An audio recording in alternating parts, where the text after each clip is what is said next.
జై శ్రీరామ్. అందరికీ నమస్తే, అందరికీ గుడ్ మార్నింగ్. ఒక చిన్న కథ చెప్పుకుందామా. ఒక సిటీలోకి ఒక వ్యక్తి పల్లెటూరు నుంచి పని కోసం వస్తాడు. వచ్చి వారం రోజుల పాటు తిరుగుతూ ఉంటాడు పని కోసం. ఎక్కడ తిరిగినా కూడా తనకి పని దొరకదనమాట. దొరకక అంటే బిల్డింగ్లు అవి కట్టిస్తుంటారు కదా, అక్కడికి వెళ్తాడు. ఎవరైనా పని ఇస్తారేమో, పనిచేసి ఆ డబ్బులు తీసుకొని తన కుటుంబానికి ఆహారం పెట్టాలి అని ఎంతో ఇదిగా తిరుగుతుంటాడు. కానీ ఎవ్వరూ తనని పనిలో చేర్చుకోరన్నమాట. అప్పటికే వారం రోజులు గడిచిపోద్ది. బాగా ఆకలిగా ఉంటాడు.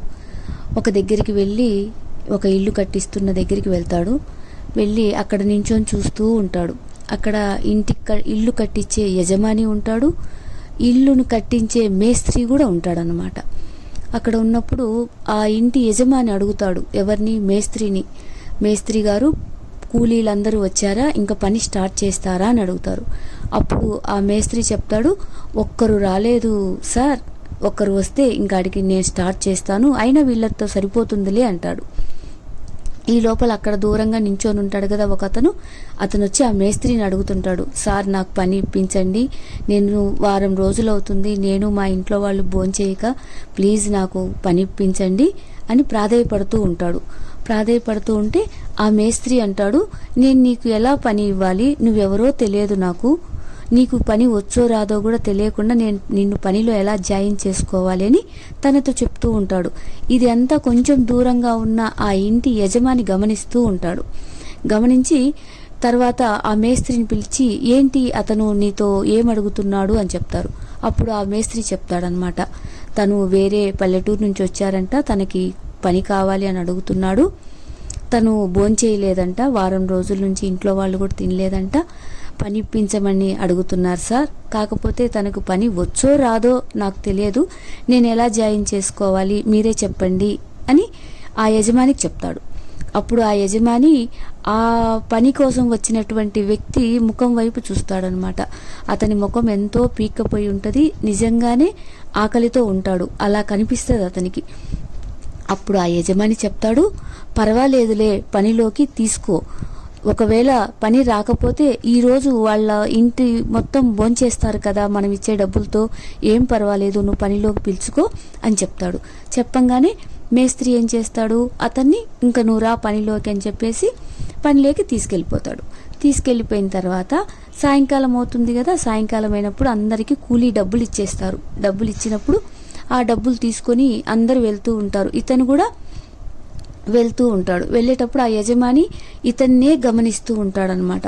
ఇతను నిజాయితీ ఎంతవరకు అని చెప్పేసి చూసినప్పుడు అతనికి ఇతని నిదానంగా నడవడం, నీరసంగా ఉండడం అన్నీ గమనిస్తాడు. మధ్యాహ్నం పూట అందరూ భోజనానికి తినడానికి, అంటే ఎవరు ఇంటి దగ్గర నుంచి వాళ్ళు తెచ్చుకుంటారు కదా, అది తింటున్నప్పుడు ఇతను ఇంటి దగ్గర నుంచి ఏమి తెచ్చుకోడు కదా, అందుకని అతను ఏం చేస్తాడు, మంచినీళ్ళు తాగి కానీ ఖాళీగా కూర్చోకుండా అక్కడ ఏదో ఒక పని చేసుకుంటూ ఉండడం యజమాని గమనిస్తాడు. ఓహో, ఇతను నిజాయితీ పరుడు, నిజంగానే ఆకలితో ఉన్నాడని చెప్పేసి అబ్జర్వ్ చేస్తాడు. మధ్యాహ్నం అతనికి భోజనం తెప్పించి పెట్టాలి అన్నా అక్కడ దగ్గరలో ఏమి హోటల్స్ ఉండవు అనమాట. అందుకని చేసేది ఏమీ లేకుండా అతన్ని చూస్తూ అబ్జర్వ్ చేస్తూనే ఉంటాడు. సాయంకాలం కూలీ డబ్బులు తీసుకొని ఇంటికి వెళ్తున్నప్పుడు అటు దూరంగా రోడ్డు మీద ఒక వ్యక్తి ఒక 2 పావురాలను పట్టుకొని నిలబడి ఉంటాడు, అంటే అమ్ముకుంటుంటాడు అనమాట. ఇతనికి డబ్బులు ఇచ్చారు కదా ఈ మేస్త్రి, కూలీ డబ్బులు. ఇతను ఆ పావురాల వ్యక్తి దగ్గరికి వెళ్ళి మాట్లాడడం యజమాని చూస్తాడనమాట. చూసి, చూడు ఇతనికి డబ్బులు చేతిలోకి రాగానే భోజనం చేయలేదన్నాడు కదా, ఆ పావురాలను తీసుకొని ఈరోజు పావురాల మాంసంతో భోంచేయాలని అనుకుంటున్నాడు అని అనుకుంటాడు. ఇంతసేపు జాలిగా అతని వైపు చూసిన వ్యక్తి అతని మీద ఉన్న మంచి అభిప్రాయం తీసేసుకుంటాడు. చూడు, డబ్బులు రాగానే అతను ఆ పావురాలను కొనుక్కొని తినడానికి ప్రయత్నం చేస్తున్నాడనే ఒక అభిప్రాయం వచ్చి అతని మీద కొంచెం అయిష్టం ఏర్పడుద్ది. అయినా అతనినే గమనిస్తూ ఉంటాడనమాట. గమనిస్తున్నప్పుడు ఆ పావురాల వ్యక్తితో ఈ వ్యక్తి బేరం చేసి ఆ పావురాలు 2 కొనుక్కుంటాడు.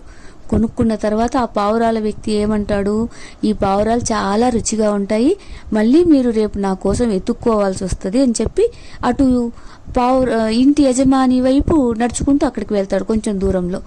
అప్పుడు ఈ పావురాలు కొనుక్కుంటాడు కదా ఈ కూలీ చేసిన వ్యక్తి, ఆ పావురాలకు కాళ్ళకి తాళ్ళు కట్టేస్తారనమాట ఎగిరిపోకుండా. వాటి తాళ్ళు విప్పుతూ ఉంటాడు. విప్పుతున్నప్పుడు ఈ పావురాలు అమ్మిన వ్యక్తి చెప్తాడు, మీరు ఇక్కడే ఇప్పితే అవి ఎగిరిపోతాయి, మీరు ఇంటికి తీసుకెళ్ళి విప్పండి, అప్పుడు మీరు వాటిని వండుకొని తినడానికి ఈజీగా ఉంటుంది అని చెప్తాడు. అప్పుడు ఈ కూలీ వ్యక్తి ఆ పావురాలు అమ్మే వ్యక్తి వైపు చూసి ఒక చిన్న నవ్వు నవ్వి అతని మాటలు ఏం పట్టించుకోకుండా ఆ పావురాలు రెండిటి కాళ్ళు విప్పి కట్టిన కాళ్ళని, అంటే తాడు కట్టి ఉంటారు కదా, వాటిని విప్పేసి వాటిని రెండింటి దగ్గరగా తీసుకొని రెండిటికి ఒక ముద్దు పెట్టుకొని అలా గాలిలోకి వదిలేస్తాడు. ఇదంతా ఎవరు గమనిస్తూ ఉంటారు? ఆ ఇల్లు కట్టించే యజమాని గమనిస్తూ ఉంటాడు.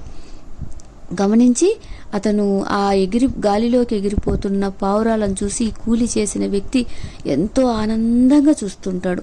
మళ్ళీ నీరసంగా నడుచుకుంటూ వెళ్తూ ఉంటాడు. ఈ యజమాని అతని గురించి వెంబడే చెడుగా అనుకున్నాడు కదా, అయ్యో నన్ను క్షమించు, ఎంత పొరపాటుగా ఆలోచించాను నేను నీ గురించి అని మనసులో అనుకొని వెంబడే తన దగ్గర బైక్ ఉంటుంది కదా, బైక్ స్టార్ట్ చేసి ఆ కూలి వ్యక్తి వెళ్తున్న వైపు రోడ్డు వైపు వెళ్తాడు. వెళ్ళి బైక్ ఎక్కి కూర్చో అని చెప్తాడు. అప్పుడు వద్దు అని చెప్పేసి అతను మొహమాట పడతాడు. ఏం పర్వాలేదు, నేను కూడా ఈ రోడ్డు గుండానే వెళ్తున్నాను, రండి మిమ్మల్ని అక్కడ డ్రాప్ చేస్తా అని చెప్తాడు. చెప్పంగానే అతను ఇంకా ఏమీ అనకుండా బైక్ ఎక్కి కూర్చుంటాడు. బైక్ ఎక్కి కూర్చున్న తర్వాత అతన్ని తీసుకొని ఊర్లోకి వెళ్ళిపోతాడు. సిటీలోకి వెళ్ళి ఒక హోటల్ దగ్గర ఆపి లోపలికి వెళ్ళి భోజనం ప్యాక్ చేసి తనకి తన ఇంట్లో వాళ్ళందరికీ ప్యాక్ చేపించి ఆ కవర్ తీసుకెళ్ళి ఆ కూలీ చేసే వ్యక్తి ఎక్కడ నివసిస్తుంటాడో కనుక్కొని అడ్రస్ తెలుసుకొని అతన్ని తీసుకువెళ్ళి వాళ్ళ ఇంటి దగ్గర డ్రాప్ చేసి ఆ భోజనం వాళ్ళకి ఇచ్చి 2 చేతులెత్తి నమస్కారం చేస్తాడు. అప్పుడు ఆ కూలీ వ్యక్తి అంటాడు, అయ్యో వద్దండి, మీరు ఇంత గొప్పవారు, మీరు నాకు నమస్కారం పెట్టకూడదు అంటాడు. లేదు, డబ్బు ఉన్నవాడు గొప్పవాడు కాదు, గొప్ప మనసు ఉన్నవాడు గొప్పవాడు, మీరు చాలా గొప్ప పని చేశారు, మీ గురించి నేను వేరే రకంగా అనుకున్నాను, నన్ను క్షమించండి అని చెప్పి క్షమాపణ కోరుకొని తన కళ్ళల్లోకి చూసి రేపటి నుంచి మీరు పనిలోకి రావచ్చు అని చెప్పేస్తారు. ఆ మాట చెప్పంగానే ఆ కూలీ చేసే వ్యక్తి ఆనందం అంతా ఇంత కాదనమాట. అప్పుడు మళ్ళీ తను రేపు పనిలోకి రమ్మని చెప్పి పిలిచి బైక్ స్టార్ట్ చేసి అలా ఆకాశం వైపు చూస్తూ బైక్ నడుపుతాడు. నడపంగానే ఆకాశంలో నుంచి ఒక పెద్ద, అంటే ఒక చుక్క అతన్ని పలకరిస్తుంది అని అనిపిస్తుంది అనమాట ఆ యజమానికి.